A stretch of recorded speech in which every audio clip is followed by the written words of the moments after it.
Alright, how's everyone doing? I'm Rich Celenza. Thanks for checking out my channel. So I'm actually in an LA Fitness in Phoenix, and I'm actually getting ready to leave the gym, but I'm sweating my ass off here after the sauna. Sorry about that.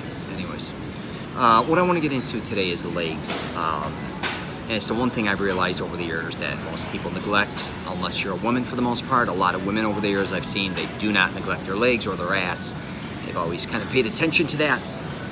But most men, I think, over the years have neglected their legs. That doesn't mean all of them by any means, but I think as time goes on, more and more men are paying attention to their legs. One of the reasons I think is because casual wear is becoming more and more comfortable. If you go back to the 70s, 80s, and kind of 90s, they weren't wearing shorts as often, kind of, and athletic wear just wasn't as popular as it is now, right? Being in shape is a whole different thing now compared to what it was back then. So what I want to get into with legs is, let me start from the back and move forward because of what I went through and why I never truly neglected legs. When I was younger, they used to call me bird legs. They used to call me pee-pee arms too because I was so thin, but my legs were exceptionally thin, even though they were basically just little they looked like bird legs. Which ended up then turning into looking like frog legs, it kind of, now that I think about it. But my mother and father both had incredible genetics, and they both have amazing legs still to this day, great legs, very strong, and it was weird. I just didn't think, especially when I was younger, that I was born with their genetics, but as time went on, I was very gifted and ended up later in my teens, early 20s, where my whole body just really started to change. But one thing I started to do at a very young age was go to the gym. At 5 years old, I used to go to a gym in YMCA, and I would go there all the time because I lived in Chicago. It was right across the field from us, so I spent a lot of time from there. Then at about 14 years old, I really started to hit hardcore working out with weights besides wrestling, boxing. I played tennis, soccer, all different sports. And football, obviously growing up as well, pop water football, that was my thing. But the thing I want to get into was how I studied legs and how I've, one of the things people ask me most about are my legs, especially my thighs, my quads, and my calves, especially my quads and calves, and even my shins. And what I want to tell you is the one thing you need to concentrate with legs is doing them individually. Very similar like if you were curling your arms. If you look at a lot of things you do with your body, upper body I should say, you're doing things in one unit and then separately. So even if you're doing chest, hypothetically, you're bench pressing with a straight bar a lot of times, and then you'll do dumbbells. Same with curling, same with shoulders, even sometimes probably when you're doing back, you're doing rows, and then all of a sudden you could do some one-arm stuff, right? I want you to do that for your legs. Most people don't do that. A lot of people I know use, always, for the most part, both of their legs together. Obviously, when you squat, you got to do it to a certain degree. And then if you're doing leg extensions, your hamstrings, even your calves, you're usually always using your legs together. Start doing it individually. I'm going to kind of give you a heads up on how I started to do that. So in high school, we had a horrible workout room. It was probably as big as a double car garage, I would say. And so everybody was on top of each other.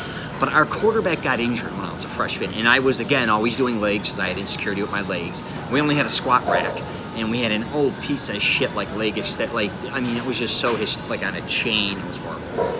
But you go back to the early 80s, that's what they had. Their equipment was literally from the 70s. But one thing I did see the quarterback doing, he hurt his knee. So they were trying to recover him, so when he was doing leg extensions, when he was hitting his quads, he was trying to recover the one leg. So he's always doing one leg. And I says, wow, why don't I, when I do legs, do one leg at a time individually? So what I did for most of my life, starting basically from that point on, I don't know if I was 13 or 14 till now I'm 50, I always would alternate workouts. I would do a double leg workout, and then I would do a single leg workout. My double leg workouts, usually I still get so sore I almost get nauseated. It takes about 24 hours, then I'm screwed for 2-3 days. Still to this day, I don't know why. I think I just get so much blood flow into my legs, even though I backed up on the weight. We'll put that aside. Yeah, back to doing your, even if you're laying on your stomach, you're doing some hamstrings, do one leg at a time. Do some bent over rows with one leg. And I even, sounds kind of crazy, so when I was younger, I used to love motocross. So I seen a motocross in a magazine where they were doing these weird workouts trying to teach these kids how to stay balanced on the mini bikes or the motocross bikes when going through ditches and up hills, and they were doing these one-legged workouts. So I see them doing it now in CrossFit all the time where you're kind of squatting down So I squat down with my leg and I come up and I put one leg forward, or you take one leg and you put it back.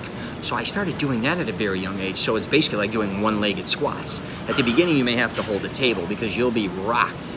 But it's amazing how much balance that gets you. And again, I just kept wanting to build a balance.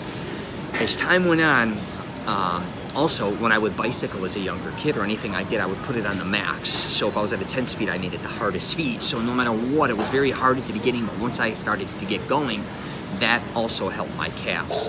I also never neglected my calves. So for the most part, I'd say I'm the person who actually was the opposite, where people always think about skipping legs. I actually never skip legs.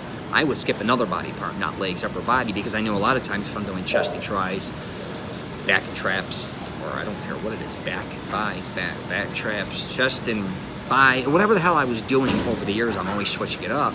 I always knew my upper body was covered. It was getting blood flow to it. It may not be that specific area, but when you neglect your legs, basically from the waist down, it's neglected. And people think by walking around all the time, that's gonna give you a great leg workout. It's not, I'm gonna tell you right now. So what I'm telling you is you really want to build your legs, because for the most part, especially from your glutes, your ass, obviously your hams, your quads, again, your calves, your shins, it's a foundation of who you are, the way you, everything you do, the way you walk, when you stand, when you're sitting, even when you, I mean, truly when you sit, when you get back up, your legs has to have the power to carry you wherever you're going. When your legs go, you go. Okay, and I'm not kidding. If you look at most people, as they get older, the ones that neglected their body physically, especially their legs, or neglected them, if they were obese, took a toll on their knees, the more immobile you become, the worse you're gonna end up. So really start considering working out legs into your workout. That doesn't mean you have to go heavy. Start squatting heavy. It doesn't mean you have to go necessarily so deep on your squats, even though I used to do that, which I'll get into that in a minute. What I'm saying is find a leg workout that works for you, that conditions your legs, builds strength, work on getting flexibility and your hips.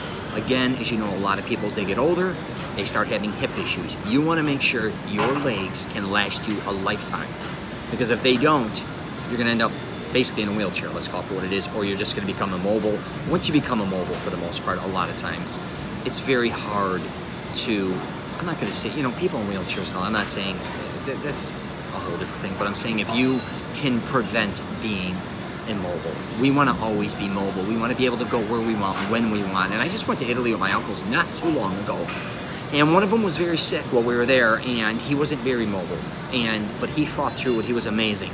And we discussed these things, and I went through things with him with stretching and all these different things. And he realized even when he went back home, he lost weight because he was a little heavy, and then he almost got too thin. But he realized all that weight was taking a toll on his legs and his knees. And I think a lot of people that are older don't realize that, especially men. I think from the age 30 or 35 to 70, they gain an average pound a year, and all the weight becomes in their belly. They become hunched, and again, back to the knees, back to their ankles, back to their hips. It starts taking a toll on their entire body. So really concentrate on working out your legs and building a foundation for longevity. And one thing I'm going to tell you, though, that I did wrong was I took a toll on my tendons and joints, which I shouldn't have over the years. Going way back to when I was younger, I started to squat. And then I started to squat more and more weight, even into, I just remember when I was in my, I want to say I turned about 20, my friends all went to Northern Illinois and college, and they knew people on the wrestling team. One of them knew a captain who squatted a lot of weight. My buddy said you should have a squat off with him, because I started to squat my ass off. And I was just starting to rep out more and more and more. Same with chest, I started to just get very strong. So I went down to Northern Illinois to do a squat off, and I think we went up to maybe 500 pounds for maybe 8 or 10 times, and then we kind of put the kibosh on it because he had a scholarship there, and he's like, dude, I don't want to go necessarily any higher. But what I did that day was I actually pushed myself to a point where I never knew I could go squatting with my legs, because I was doing legs for so many years and squatting. I really only went up to 315, deep squats for 10, I do reps. And then eventually when I got nuts up to 240, 250, I started repping out 400 pounds like it was nothing for me. And I would go deep, and then I started to wrap too. And I think this went back to, I also used to just do like leg presses with 1,500 pounds. My buddy would sit on it and I'd squat. I wish I had video or photos of that, but you can ask anybody. I went from literally being nicknamed bird legs, then if you fast forward 10 years, all of a sudden I was called tree trunks. And I used to love Lee Priest leg workouts, and amongst other Mike Menser and all these different people. I started to incorporate. So here's the thing again regarding legs. You do not want to hurt yourself when training legs. Okay, I understand a lot of our ego gets involved, and a lot of my friends, especially middle-aged, are trying to keep up with their past, and they have just damaged their bodies, their entire bodies. And I'm pretty damaged too, I'm not gonna lie. My knees, back to my tendons and my joints, they have taken a toll. I've probably squatted 100,000 times, if not more, curled. I talk about it all the time. How much can your body take? Same with runners, or even I'd say bicycle more, but as you're getting older, just pay attention to what workouts are, like what's the workout truly doing for your body? Are you doing things for ego? Or are you doing things for health reasons? Because even if, like, back to the runner, I see so many runners, and as they became around my age, they're just beat up. Their foundation is kind of collapsing, and I don't mean to burn on a lot of runners. Their knees are really shot because after probably millions of steps, the impact of that, including your lower back. Again, when you're doing legs a lot of times, or even squatting, be careful. My friend who used to try to keep up with me with legs, he was very strong in his back and his shoulders, and we would go very heavy deadlifting, even up to 500-600 pounds, getting crazy. But then when it came to legs, that was the one thing he couldn't really keep up with. So when he was basically doing legs, he was doing back, and now for the most part he has a lot of back issues. So again, I'm not bringing things up in my past like to showboat or say how strong I was, but I'm also telling you the problems that I had later in life. And now I really only go up to 185 pounds squatting, sometimes for the most part 135, because again, my body, I'm only 50 now, and I can just tell getting up in the morning and all these different things that I've done to my body, working out with heavy weights, starting at such a young age, has taken a toll. And a lot of my I should say a lot of my closest friends have sons, and I go through that all the time with them with working out. A lot of them play baseball, they travel all over the country. 3 of them actually do, along with my other, tons of other friends that always kind of come to me with fitness, and that's why I'm gonna start making these videos. It's not about the here and now. Look at the long road, right? That's what I wasn't doing as a young man. I thought I'd be dead by 30 or 40 years old. Why? I have no idea. So I actually went to the gym to beat my body up. I wanted to destroy my body. I wanted to get certain results. I wanted to be the strongest guy in the gym. I wanted to be the craziest guy in the gym. I wanted to be the biggest guy in the nightclub, the biggest guy when I traveled. I literally used to just have, basically it comes down to insecurity. People ask me all the time. It was just me being insecure. And I still do have those insecurities, as a matter of fact, that I don't like being small, and that goes back to my youth. Don't carry that shit with you. Learn to work out for longevity and health, and just taking care of your body. You only get one body, you only get one, you don't get another one, so take care of that, all right? And don't neglect your legs, all right? And again, even if you're doing calves, try doing one leg at a time. You'd be shocked at how much, how much better the results you get. Even if say you're doing calves, then when you're done with your calf set, then just step aside and do one-leggers, right? Just go back and stretch them with one leg. Do all these different things. And keep stretching too with your legs, please. I was always stretching my legs, and even though I got up to like 240, 250 with like a 38 belly, I was very, very flexible. I could still dunk a volleyball and basketball. I know that sounds crazy. And I could kick an 8-foot ceiling, and even with a big belly.